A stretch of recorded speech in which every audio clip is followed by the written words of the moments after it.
130 మంది NDRF team, 24 మంది హైడ్రా, 24 మంది సింగరేన్ రెస్క్యూ టీం, 24 మంది సోల్జర్స్, అలాగే ఉత్తరాఖండ్ నుంచి వచ్చిన ర్యాట్ మైనర్స్ ఇంతమంది ఇంతవరకు ప్రయత్నించిన చివరికి తీవ్రని విషాదమే జరిగింది. అసలు ఆ టైంకి అక్కడ లోపల ఏం జరిగిందో ప్రత్యక్ష సాక్షి మాటలలో విందాం. సొరంగంలోని 13.5 కిలోమీటర్ల దూరంలో ఉన్నాం. వాటర్ లీకేజ్ అవుతుంది, మట్టి రాలుతుంది. బోర్ మిషన్ దగ్గర ఉన్నవారు కొందరు గుర్తించారు. ఈ విషయాన్ని పక్కన వారికి చెప్పి అప్రమత్తం చేశారు. అంతలోనే కొందరు కేకలు వేయడంతో అందరం అప్రమత్తమయ్యాం. దీంతో ఎవరికి వారు బయటి వైపు కొంచెం దూరం పరిగెత్తాం. అక్కడి నుంచి ట్రైన్ సహాయంతో టన్నల్లో నుంచి బయటపడ్డాం. ప్రత్యక్ష సాక్షి శ్రీమన్ 22 ఫిబ్రవరి 2025 ఉదయం పొద్దున 8:30 జామున టన్నల్ లోపలికి 50 మంది వెళ్లారు. అందులో నుంచి 42 మంది మాత్రమే బయటకు వచ్చారు. 8 మంది దాంట్లోనే చిక్కుకుపోయారు.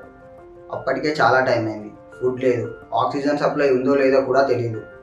ఎక్కడైతే ప్రమాదం జరిగిందో అక్కడ బురద, అలాగే 5 అడుగుల వరకు వాటర్ ఉన్నాయని రిపోర్ట్స్ వస్తున్నాయి. ఒక్కసారి మీరే ఆలోచించండి, 5 అడుగుల వరకు వాటర్ ఉండి దాన్ని సర్వైవ్ అవ్వడం అంటే ఎంత కష్టమో. ఇటు సైడ్ నుంచి ఎంత పిలిచినా ఉలుకు పలుకు లేదు. వాళ్ళ దగ్గర నుంచి మనకు ఎలాంటి సౌండ్స్ లేవు. మనోజ్ ద్వివేది, శ్రీనివాస్ 2019లో వాటర్ లీక్ అవుతున్నాయని ఆపేసిన పనులను రీసెంట్గా మొన్ననే స్టార్ట్ చేశారు. ఆ స్టార్ట్ చేసిన వెంటనే ఇంత పెద్ద తీవ్రమైన విషాదం జరిగింది. ఆ టనల్లో ఉన్నవారు మనోజ్ కుమార్, శ్రీనివాస్, సందీప్ సాహు, జటాఎక్స్, సంతోష్ సాహు, అనూజ్ సాహు, సన్నీ సింగ్, గుర్ప్రీత్ సింగ్. వీళ్ళందరూ జమ్మూ కాశ్మీర్, పంజాబ్, జార్ఖండ్, ఉత్తరప్రదేశ్ రాష్ట్రాలకు చెందినవారు అని తెలుస్తుంది. అసలు ఈ ప్రాజెక్ట్ గురించి తెలుసుకునే ముందు ఈ ప్రాజెక్ట్లో వాడిన మిషన్ గురించి తెలుసుకుందాం.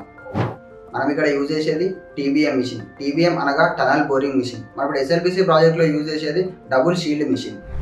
ఈ మిషన్కి చాలా సెన్సార్స్ ఉంటాయి. అలాగే ముందు పెద్ద బండలు వచ్చినప్పుడు కానీ, అట్లా నుంచి బురద వాటర్ వచ్చినప్పుడు కానీ ఈ మిషన్ అన్నింటినీ తట్టుకుంటూ ముందరికి వెళ్ళిపోతూ ఉంటుంది. ఎప్పుడైతే ఈ మిషన్ పనిచేస్తుందో చుట్టుపక్కల ఎన్విరాన్మెంట్కి ఎలాంటి ఇబ్బంది ఉండదు. ఈ ప్రాజెక్ట్ని చేపడుతున్న జేపీ గ్రూప్ ద రాబిన్స్ అనే అమెరికన్ కంపెనీ దగ్గర నుంచి ఈ టీబీఎం మిషన్ని తీసుకొచ్చుకుంది. అసలు ఎస్ఎల్బిసి అంటే ఏంటి, ఇది ఎందుకు ఇంత టఫ్ ప్రాజెక్ట్, ఈ వీడియోలో చూద్దాం. మీరు చాలా వీడియోస్ చూసే ఉంటారు, కానీ నేను మీకోసం చాలా ప్రిసైజ్గా, కన్సైజ్గా ఒక మంచి మ్యాటర్ని తీసుకొని వచ్చాను. మీరు ఇంతవరకు సబ్స్క్రైబ్ చేసుకోకపోతే కిందికి సబ్స్క్రైబ్ చేసుకోండి. అలాగే ఒక లైక్ సింబల్ ప్రెస్ చేయండి, చాలా పుషప్ ఇచ్చినట్టుంటుంది. నేను చెప్పడం కంటే ముందు కేసీఆర్ గారు అసెంబ్లీలో ఎస్ఎల్బిసి గురించి ఏం మాట్లాడారో విందాం. ఇది ఎస్ఎల్బిసి అధ్యక్ష, ఇది ప్రపంచంలోనే లాంగెస్ట్ టన్నల్ సార్. ఇది ఎంటైర్ వరల్డ్లో 44 కిలోమీటర్ల టన్నల్. దీని తర్వాత మళ్ళొక 7 కిలోమీటర్లు మళ్ళొక టన్నల్ ఉంటుంది అధ్యక్ష. ఈ టన్నల్ కంప్లీట్ కావాలి. ఈ టన్నల్ అయితే అయిపోయింది అనుకోండి, ఈ కాలువలు అక్కుడక్కులు అన్ని కంప్లీట్ అయ్యి ఇది ముందర పడాలి అధ్యక్ష. ఇది 1969 ఎజిటేషన్ తర్వాత మాకు నీళ్ళు ఇవ్వాలి అని అడిగితే నాగార్జున సాగర్ ఎడవకాల మీద లిఫ్ట్లు పెడతామని, శ్రీశైలం 4 చోర్ నుంచి కూడా నీళ్ళు కాలువ ద్వారా తెస్తామని అన్నాడు చెప్పింది అధ్యక్ష. దాన్ని ఎవరు పట్టించుకోలే, అది మరుగున్నే పడిపోయింది. మళ్ళా తదనంతరం చర్చలు జరిగితే చర్చోపచర్చలు అధ్యక్ష. తెలంగాణ ప్రాజెక్టుల మీద చర్చలు జరుగుతాయి కానీ తెములై ముందరికి రావు. ఎన్టీ రామారావు గారు ముఖ్యమంత్రి ఉన్నప్పుడు మళ్ళొక్కసారి పెడితే ఇది కాల్వనా, లిఫ్టా, సొరంగమా, లిఫ్టా, సొరంగమా అని చర్చ అధ్యక్ష. చర్చ పెడితే దీన్ని ఎక్కడ పెడతారు అధ్యక్ష? Again wildlife sanctuary. అదేంది tiger valley, Nagarjuna Sagar tiger valley project అంటారు అధ్యక్ష. ఈ టైగర్ వ్యాలీని పెట్టిన అధ్యక్ష. ఇది ఇక్కడి నుంచి ఇక్కడికి 44 కిలోమీటర్లు. దీనిలో టన్నల్ బోర్ మిషన్ అని పెట్టిన అధ్యక్ష, టీబీఎం మిషన్. దాని పద్ధతి ఎట్లుంటుందంటే అది ముందటికి పోదు, వెనకకు రాదు. దీనికి సిస్టమ్ ఏంటంటే అధ్యక్ష, ఈ టీబీఎం ప్రపంచవ్యాప్తంగా ఎక్కడ చేసినా, ఎక్కడ టన్నల్ చేసినా ఏం చేస్తారంటే తవ్వుకుంటూ పోయి టన్నల్ 2 దిక్కుల నుంచి తవ్వుతారు అధ్యక్ష. ఇటువైపు నుంచి అటువైపు నుంచి తవ్వుకుంటా వచ్చి 2 కలిసిన ఇక సొరంగం క్లియర్ అయిపోయిన తర్వాత ఆ మిషన్ మళ్ళీ పక్కకు తను దారి చేసుకుంటూ దానిలోకి పోతారు, దాన్నే వదిలేస్తారు అధ్యక్ష. డెడ్ చేసిస్తారు, మిషన్ తీయరు బయటికి. అట్లాంటి టీబీఎం మెకానిజం ఇది. ప్రపంచవ్యాప్తంగా కూడా ఇదే ఉంది. దానిలో ఆ టన్నల్ బోర్ మిషన్లు సొరగొట్టిన అధ్యక్ష. ఇక అవి ముందటికి పోవు, వెనుకకు రావు. ఆ పని కాదు. ఇప్పుడు కూడా నేను ఇంజనీర్లు నడితే అధ్యక్ష, ఇప్పుడు కూడా అడిగితే ఇంకో 3 ఏళ్ళ అందాలకు అవుతాయి సార్ అంటున్నారు. ఇంకో 3 ఏళ్ళ అందాలకు అవుతాయి సార్ ఇదే వేగంగా జరిగితే. అది శ్రీశైలంలో అప్పుడు నీళ్ళు వచ్చినప్పుడు నీళ్ళు పోవుడు, మొత్తం మునిగిపోవుడు, మళ్ళీ దాన్ని అంతా క్లియర్ చేసుడు అధ్యక్ష. దీన్ని తవ్వే పద్ధతి ఏంటంటే టైగర్ వ్యాలీ కదా అధ్యక్ష, అందులో అడుగు మానవ సంచారం పోవద్దు, పోతే అబ్జెక్షన్. దాని మీద ఎవరో పోతారు, మళ్ళీ వీళ్ళే పంపిస్తారు, పోయి కోర్టులో వేస్తారు. మన పర్యావరణ సంఘాలు వస్తాయి, ఇది పర్యావరణ వ్యతిరేకమని మళ్ళీ చేస్తారు. ఒక షాఫ్ట్ పెట్టుకొని కనీసం గాలి వచ్చేటట్టు చేసుకుందాం, టన్నల్లోకి వెళ్తురు వచ్చేటట్టు చేసుకుందాం అంటే కూడా వీళ్ళు లేకుండా పెట్టిండ్రు. ఇక్కడి నుంచి గాలి పంపి చేస్తూ ఉంటారు అధ్యక్ష, ఈ ఎండ్ నుంచి గాలి పంపి చేస్తూ ఉంటారు. ఆ గాలి పీల్చుకుంటూ ఆ టీబీఎం డ్రైవర్లు టన్నల్ తవ్వాలి అధ్యక్ష. ఇట్టెక్కడన్నా పెడతారా అధ్యక్ష? నీళ్ళు ఇచ్చే విధానమేనా? ఎప్పటి నుంచి వింటున్నాం ఎస్ఎల్బిసి? ఎన్నేందా కంప్లీట్ కావాలా? ఇది ఎవల పాపం? ఎందుకు తెలంగాణ ప్రజలు శిక్ష అనుభవించాలి? ఇది పరిస్థితి అధ్యక్ష.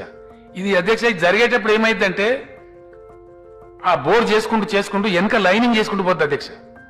కాబట్టి దాని లాగేద్దామని కొత్త పద్ధతి పెడదామని లాగలేమిగా. లాగానంటే ఆ వెనక చేసిన లైనింగ్ అంతా కూలగొట్టారు, మళ్ళా డిస్ట్రక్షన్. అంటే ఇప్పుడు దాన్ని కొనసాగించడం తప్ప గత్యంతరం లేనటువంటి ఒక భయంకరమైన పరిస్థితిలో కూరుకుపోయిన మరో ప్రాజెక్టు ఎస్ఎల్బిసి ప్రాజెక్ట్ అధ్యక్ష. 1978లో నాటి ముఖ్యమంత్రి చిన్నారెడ్డి గారి ఆలోచన ఇది. 1980లో అంజయ్య గారు దీనికి శంకుస్థాపన చేశారు. మళ్ళీ 1983లో ఎన్టీ రామారావు గారు మరొకసారి దీనికి శంకుస్థాపన చేశారు. 1995లో చంద్రబాబు నాయుడు గారు ఎస్ఎల్బిసి ఆలస్యం అవుతుందని మాధవరెడ్డి లిఫ్ట్ ఇరిగేషన్ స్కీమ్ని స్టార్ట్ చేశారు. ఇది ఒక టెంపరీ ప్రాజెక్ట్. ఉమ్మడి నల్గొండ జిల్లా సాగు నీటి అవసరాలకు ఈ లిఫ్ట్ ఇరిగేషన్ స్కీమ్ ద్వారా తీరుస్తున్నారు. మాధవరెడ్డి లిఫ్ట్ ఇరిగేషన్ స్కీమ్ అనేది జస్ట్ ఇది ఒక టెంపరీ ప్రాజెక్ట్ మాత్రమే. కానీ ఉమ్మడి నల్గొండ జిల్లా మొత్తానికి మనం వాటర్ ఇవ్వాలంటే ఎస్ఎల్బిసి పక్కా పూర్తి అవ్వాల్సిందే. 2005లో అప్పటి ఉమ్మడి ఆంధ్రప్రదేశ్ రాష్ట్ర ముఖ్యమంత్రి వైఎస్ రాజశేఖర రెడ్డి గారు మరోసారి దీనికి శంకుస్థాపన చేశారు. 2007లో ఈ ప్రాజెక్ట్ పనులు స్టార్ట్ అయ్యాయి. 2010లోపై ఈ పనులను పూర్తి చేద్దామని చూశారు. ఉమ్మడి నల్గొండ జిల్లాలోని 6 నియోజకవర్గాలు 516 గ్రామాలకు తాగునీటిని, 3 లక్షల ఎకరాలకు సాగునీటిని, 30 టీఎంసీల నీటిని తీసుకువెళ్ళడానికి ఈ ప్రాజెక్ట్ని స్టార్ట్ చేశారు.